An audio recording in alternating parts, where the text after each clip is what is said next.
I'm okay, I'm fine. Kincana, kincana, teng neng neng neng neng. Ku menahan rasa sakit, rasa sakit. Few moments later.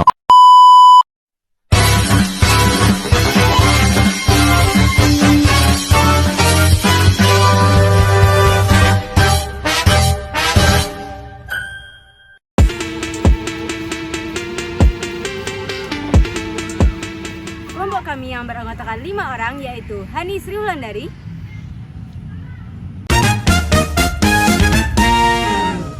Ilma Aprianti,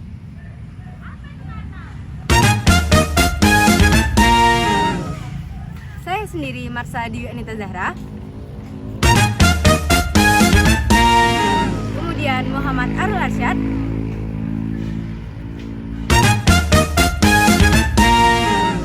dan Muhammad Ilham.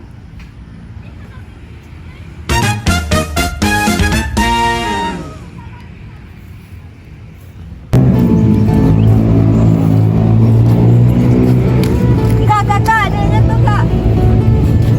Apa nih? Apa itu literasi digital kak? Literasi digital. Literasi digital merupakan pengetahuan dalam memanfaatkan media digital seperti alat komunikasi, jaringan internet, dan lain sebagainya. Penggunaan literasi digital terdapat pada penggunaan Google Form.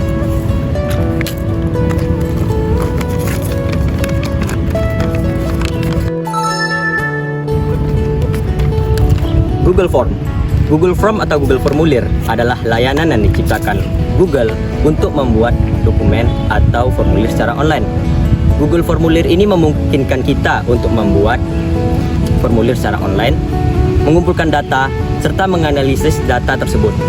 Google Formulir ini banyak digunakan di berbagai bidang, seperti contoh di bidang pendidikan. Di bidang pendidikan, mahasiswa dapat memanfaatkan Google Formulir untuk pendaftaran acara, mengerjakan tugas, serta ujian secara online.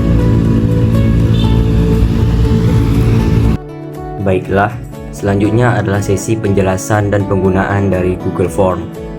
Kami berlima akan menjelaskan bagaimana cara menggunakan Google Form sehingga kita dapat menghasilkan formulir yang baik serta benar. Dimulai dari saya, Muhammad Arul Arsyad dengan NIM 2307110296. Untuk mengakses Google Form, pertama-tama kita masuk ke aplikasi Google dan mengetikkan Google Form pada kolom pencarian.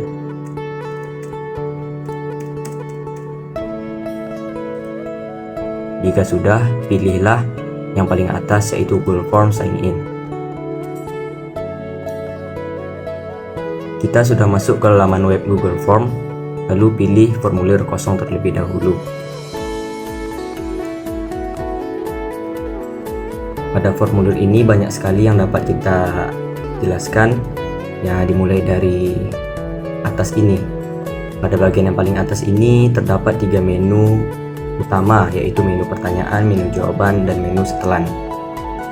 Pada menu pertanyaan ini kita dapat membuat judul, deskripsi, dan pertanyaan untuk formulir kita.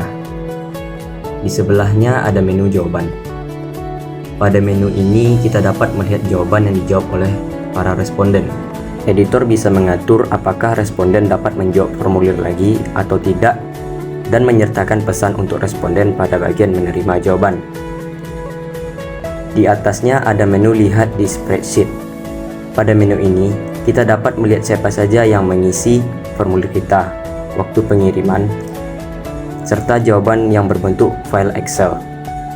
Selanjutnya adalah menu yang paling kanan, yaitu menu setelan. Pada menu ini, editor dapat menyetel formulir sesuai keperluan, seperti menjadikan formulir sebagai kuis. Selain itu, editor dapat menyetel bagaimana alamat email responden diinput, mengirim salinan jawaban responden, apakah responden dapat mengedit jawaban lagi setelah responden mengirimkan respon, dan yang terakhir, apakah responden hanya dapat mengirimkan satu jawaban untuk satu alamat email. Selain itu, editor juga dapat mengelola bagaimana cara formulir dan respon dipresentasikan seperti menonaktifkan simpan otomatis jika responden menutup atau memuat ulang browser. Pada opsi yang paling bawah yaitu opsi default, editor dapat mengatur apakah formulir menginput alamat email responden secara otomatis, responden menginput alamat email secara manual, atau responden tidak perlu menginput alamat email. Editor juga dapat mengatur apakah semua pertanyaan wajib diisi atau tidak secara default.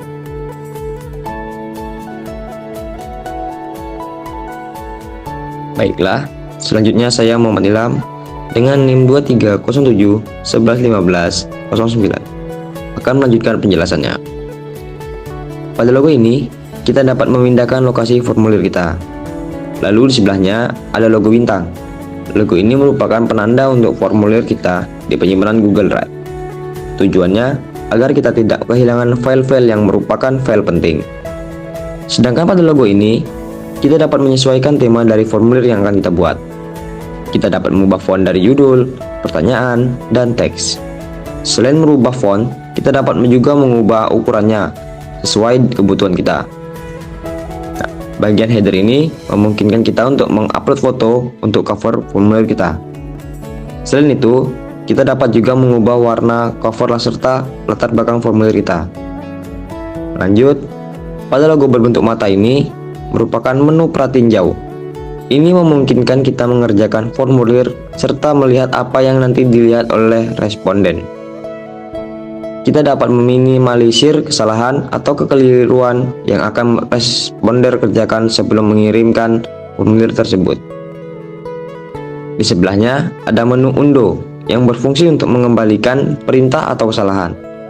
Lalu di sebelahnya ada menu redo yang berfungsi untuk menjalankan perintah yang sebelumnya dibatalkan.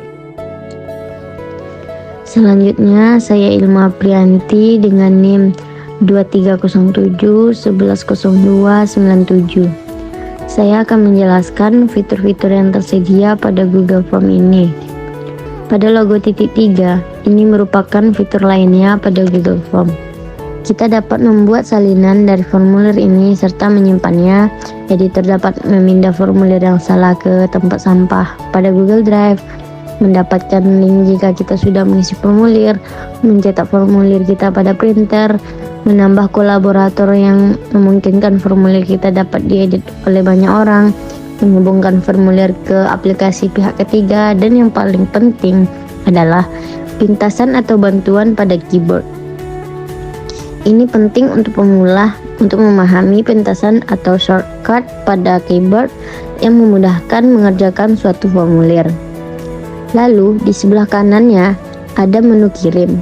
Di dalam menu ini kita dapat mengatur apakah responden tidak harus mengumpulkan alamat email, formulir kita memverifikasi otomatis alamat email dari responden, atau responden harus memasukkan alamat email mereka secara manual. Lalu di bawahnya ada beberapa metode untuk mengirimkan formulir ke responden. Metode yang pertama yaitu kirim ke email responden. Metode selanjutnya yaitu kirim melalui link atau tautan, yang merupakan metode yang paling sering kita gunakan karena mudah dan simpel, serta kita dapat juga mempersingkat tautannya. Kemudian metode selanjutnya yaitu menyematkan HTML, dan metode yang terakhir yaitu membagikan formulir ke sosial media yang tersedia yaitu Facebook dan Twitter. Baiklah, selanjutnya saya Hanis Rulandari dengan NIM 2307126136 akan menjelaskan bagaimana cara membuat formulir pada Google Form. Formulir ini memiliki 3 bagian, yaitu judul, pertanyaan, dan jawaban atau pilihan. Kita sebagai editor dapat mengedit style dari teksnya dengan menekan menu bold untuk tulisan tebal, sedangkan menu italic untuk tulisan miring, dan menu underline untuk tulisan bergaris bawah. Serta kita dapat juga menambahkan link pada judul ini. Bagaimana yang paling atas merupakan judul dari formulir kita. Pada judul ini, kita sebagai editor dapat menambahkan deskripsinya. Di bagian bawah terdapat pertanyaan formulirnya. Kita dapat memasukkan gambar pada pertanyaannya dengan menekan menu foto. Editor juga dapat mengedit gaya dari jawaban responden seperti jawaban singkat, jawaban panjang atau paragraf, pilihan ganda atau jawaban, kotak centang untuk menjawab lebih dari satu drop down untuk satu jawaban. Juga lebih menghemat ruang daripada pilihan ganda. Selanjutnya, ada menu upload file. Ini mungkin responden untuk menu upload suatu file ke formulir, dan editor dapat mengatur ketentuan filenya seperti jenis, jumlah, dan ukuran. Di bawah itu terdapat posisi skala linear untuk pengukuran responden dari responden dalam bentuk angka atau kategori tertentu. Isi pilihan ganda untuk menjawab beberapa pertanyaan pada garis dengan hanya satu jawaban pada tiap kolom, dan peta kotak centang untuk menjawab lebih dari satu jawaban pada kolom dari beberapa pertanyaan pada garis. Editor juga dapat memasukkan pertanyaan berupa tanggal dan waktu yang akan diisi oleh responden. Pada posisi pertanyaan ini, editor dapat menyediakan pertanyaan dengan menekan logo salin dan menghapus pertanyaan dengan menekan logo tempat sampah. Selain itu, editor dapat menyetel apakah pernyataan ini wajib untuk diisi atau tidak. Pernyataan yang wajib diisi akan menampilkan logo bintang berwarna merah di samping pertanyaannya. Selanjutnya, saya Marsha Dwi Anita Zara dengan NIM 23073115301 akan melanjutkan pembahasan sebelumnya, yaitu fitur penting dalam Google Form. Terdapat 6 opsi untuk membuat formulir. Opsi yang pertama yaitu logo plus, yang merupakan opsi untuk menambah pertanyaan baru. Di bawahnya ada opsi untuk mengimport pertanyaan dari formulir yang lain. Selanjutnya terdapat opsi untuk menambahkan judul yang baru. Selain itu, editor juga dapat menambahkan foto dan video pada formulir sesuai keperluan. Yang terakhir adalah opsi bagian. Opsi ini memungkinkan editor untuk membuat formulir lebih dari satu halaman. Untuk lanjut ke halaman berikutnya, terdapat 4 opsi pula, yaitu lanjut ke bagian berikutnya, mengulang bagian pertama, lanjut ke bagian kedua, dan kirim formulir. Kita sudah mengetahui fitur dan setelan dari Google Form. Selanjutnya, kami akan menampilkan contoh sederhana dari Google Form. Kami berlima membuat sebuah formulir berupa kuis untuk mata pelajaran literasi digital. Pada formulir ini, kami berlima menerapkan cara kerja yang sudah dijelaskan tadi pada bagian penjelasan, seperti membuat judul, membuat pertanyaan, membuat jawaban, merubah gaya dari font, dan menampilkan gambar pada formulir. Kita dapat melihat siapa saja yang mengisi formulir ini pada menu jawaban. Dengan ini, kita dapat memeriksa apakah jawaban dari responden tersebut benar atau salah. Baik, kami sudah menyampaikan penjelasan terkait fitur, prosedur pembuatan formulir, serta contoh formulir pada Google Form. Kami menyadari akan beberapa kesalahan yang tidak dapat kami sebutkan satu persatu. Oleh karena itu, kami mohon maaf apabila terdapat kesalahan kata atau penjelasan yang kurang sesuai. Kami berlima pamit undur diri. Assalamualaikum warahmatullahi wabarakatuh.